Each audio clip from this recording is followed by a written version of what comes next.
Hello and welcome to Sakura Beach. I am RMP792 and weren't we meant to have Sakura Fantasy Chapter 2 coming out about 3 weeks ago now? I just remember them saying that Part 2 would be out by the end of July and, well, it's kind of the middle of August now. At time of recording it's currently August 17th. So, yeah, that's running a bit behind. Still, whatever. This is... well, it's another bloody Sakura game. Let's face it, at this point, these blighted things are as much a staple of my channel as, well, anything else, really. So... I'm just going to get on with it, but in case you haven't seen my channel before, here is my usual opening spiel. I record my Let's Play footage about a week in advance, so if you're trying to give me advice on the best way to play the game, be advised I've probably finished it by the time you see the first part. The only time that won't be true is if the game takes longer than 25 parts to record. That's my upload limit for 1 week. And that's about 12.5 hours of footage, so yeah, the odds of this game passing that are very, very low. What else? If you wish to respond to something particular I say in the video, please do feel free. I do read every comment. Just be aware that if you're responding to a specific thing that I say, it would make my life so much easier if you could flag the particular point in the video at which I say the thing you're responding to. Purely because my brain is a weird place where nothing follows on logically from the last thing, so the odds of me remembering what I've said from 1 minute to the next are pretty low, let alone from a week ago. If you enjoy this video series and want to support me, please do consider checking out my Patreon. That's www.patreon.com/rmp792, and if you do, you can get various rewards, such as the right to shout-outs in some of my videos, which is what has been done by both Lee Maths and OpenVortex12, so thank you very much to both of them. And I think that's it for my usual opening spiel, so let's get on with another Sakura game. Here I am again, drifting through the stars. Nebulas and galaxies and black holes rushing past me in a blur. This is where I spend most of my time, with my mind wandering through space. It's here that I try to understand what I could never hope to understand. A universe that's so vast that it's beyond human comprehension, and it can't be measured by any means we have right now. Just seeing the sun and the moon cycle around our planet is enough to leave me in awe. And they both cycle around the Earth according to invisible forces, which are immeasurably powerful. That's the miracle of existence. Everything we see is made from a random sequence of events which have all been flowing into each other. It's been this way ever since the beginning of time. But for now, that random sequence of disasters is leading me into disaster. Stop daydreaming, idiot! I'd better prepare myself for another scolding. Why do you keep doing this? Even now you're doing it! Is it just me, or is there something really off about her boobs? Just something there seems off to me. Anyway, we still have so many bags to move up to this hotel room. You honestly don't expect me to do this by myself, do you? Ayumi has always been so bossy. She's far too proud for her own good. Does she actually like me as a person or not? I don't get it. Sorry, I'll do that right away. You better. You've been standing there for a few minutes with your head in the clouds. Well, my head goes a bit further than the clouds, Ayumi. Of course, how could I forget about space? Oh, whatever, just hurry up. Come on, Ayumi, stop bullying him. Seriously, she's got it as well. I can't tell, I think there's just something about the way they're drawn that's... I don't know, it feels like they're completely defying gravity. Whatever. He's such a good boy, after all. Don't you think he deserves a thank you for getting all of our bags up here? Of course it's an admirable effort, I'll give him that. I'm not bullying him, he's standing around like a statue when we should be moving. No, he likes daydreaming. It's not daydreaming, I'm pondering the mysteries of the universe. Yeah, I've given that excuse myself. It's bollocks and you know it. Oh, you're so adorable when you talk about that, CG. I swear, you always protest the same way you always do. And some part of me dies a little bit every time she calls me adorable. It's more like I'm a fluffy little dog than a person to her. He's not adorable, he looks like an idiot. Oh, come on, Ayumi. You know you like it when he does that. I most certainly do not, thank you. Then why did you wait for a minute or two before calling him out on it? No reason. I just wanted to see if he'd learned not to do that by now. I'm sure that's the reason, Ayumi. I'm sure. So, have you gotten all of our bags yet, CG? Not yet. I'll go do that now. Incidentally, I'm probably pronouncing CG wrong. It's probably CJ? No, CG. Screw it. Thank you. I know it's a big favour to ask. Don't worry about it. You're always so nice, Seiji. I promise I'll make it up to you during this trip. Please, please. I already told you not to worry about it. It's not such a big deal. That makes her pout. Come on. Don't you want to do something fun with me? How about ice cream like we used to? It'll be my treat. Don't forget that I have somewhere I want to go too, CG. You're not getting out of it so easily. Alright. Ayumi, I'm sure I'll have time to go with both of you. God, they're always pulling me to go somewhere. Ayumi mostly sees me as a pack horse to carry things. And as for Momoko, well, she always drags me to do embarrassing things with her. Not in that sense, though. Whenever she wants to buy new lingerie, I'm the first person she drags along. No idea why. It's almost like she has no sense of shame. The looks I get every time it happens makes me die a little bit inside.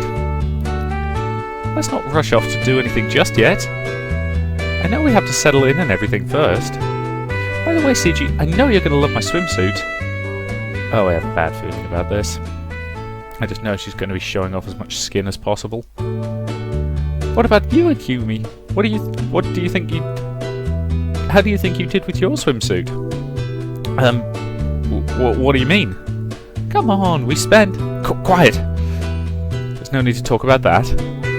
Is there something I should know? No, of course not. My swimsuit will be very dignified, something to be proud of. That's not what I remember seeing. Ayumi moves faster than a flash of lightning, preventing Momoko from speaking. Don't go there, okay? I have a reputation to uphold. Anyway, I really need to grab those bags now. You two just do whatever you do. Make sure to grab my clothing bags first. Mine too. How am I supposed to tell which bag is which? Oh, well, maybe I have to grab them all at once. That might work. Do you not label your suitcases? Sorry, labelling suitcases is just a fundamentally sensible thing to do. Especially if you're coming off a plane. Because that way, if you've got something that makes your suitcase very obvious and stand-outy, that's very, very useful on one of those airport luggage carousel things. I'm sure they have a proper name, but I can't be bothered to look it up. It takes me about half an hour to get all the bags back to our room. I'm not exactly unfit, but going up and down the stairs with such heavy bags, my legs feel like they're going to snap in half if I put any more weight on them. Neither of them helped with the bags, but I'm not worried about it. I always do my friends favours. I've known both of them for such a long time. It's funny how time just passes without you even noticing. One day I was only meeting these two for the first time. Now, nearly a decade later, we're here. I don't really know that I've given that any thought. I guess humans aren't a very contemplative species. It's all about the here and the now, not the past or the future. I don't really plan to sit in this hotel room and waste all of my time thinking about the past either. There's plenty of time for that when I get home. Ayumi and Momoko have claimed the larger bedroom, leaving me with the tiny one in the corner. They insisted they had to share a room together and that the other bedroom wasn't suitable. The two of them have been inseparable for as long as I can remember. I guess when you're together for that long, you get used to each other's company. What I'm really hoping for is to share a lot of moments with them on this trip.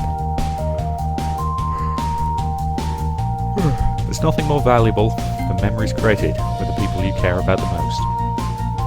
On another note, I can't help but notice how quiet it is. Are they even in their room? Hello? Is anyone there? I knock on the door several times. Okay, this is a winged cloud game. It's a Sakura game, and you know what that means. He's going to knock a couple of times, get no answer, then walk into the room and we'll get a CG of them changing into their swimsuits.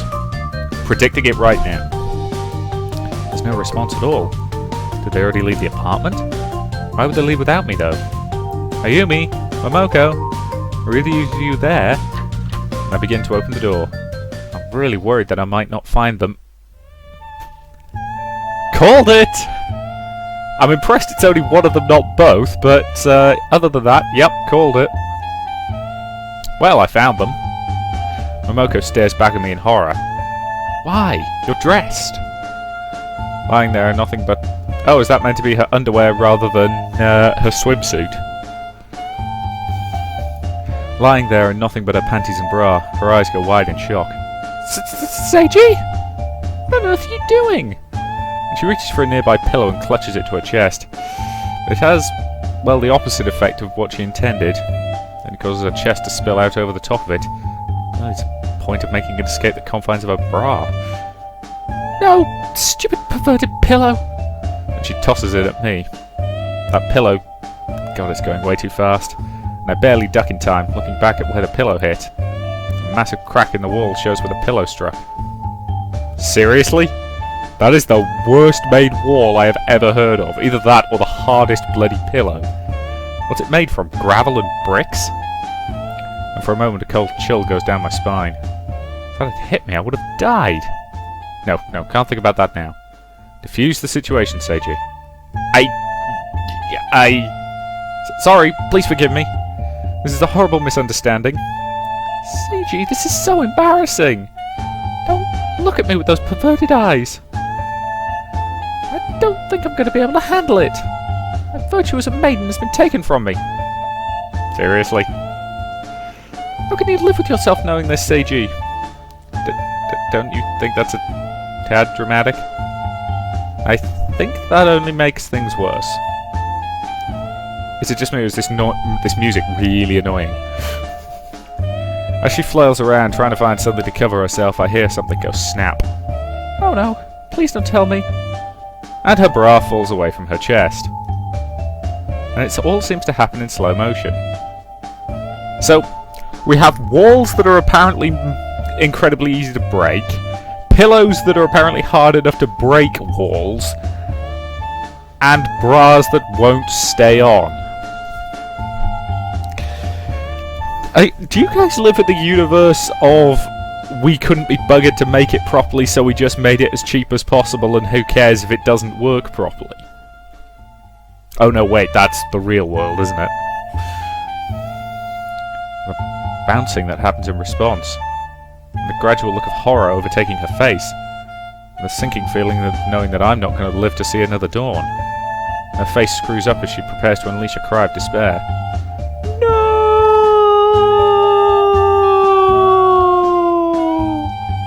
Don't look, don't you dare look.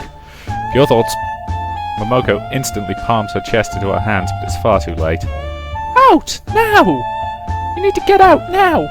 And with one arm she grabs another pillow and aims it directly at my head. I'm too slow this time.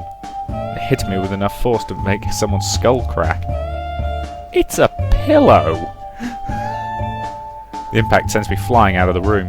Before I know it, my vision fades into blackness. Does she secretly have superpowers or something? That's the only way I can see her throwing a pillow that hard. I come to, after a while, with the worst headache that I've ever had. Moko's a lot stronger than she looks. She could have probably killed me if she'd wanted to. I know that it looked bad, but she didn't have to assault me over it. God, how long have I been out for exactly? Surely they'd be finished dressing by now. Also cautiously, I knock on their bedroom door. And a cheerful, bright voice responds. Who is it? Come on, you know who it is. No, you aren't who I think you are. The person I know would just charge in without knocking first. He's such a silly person, but that's what makes him so adorable. Very funny. You two dressed yet? You ready to head to the beach?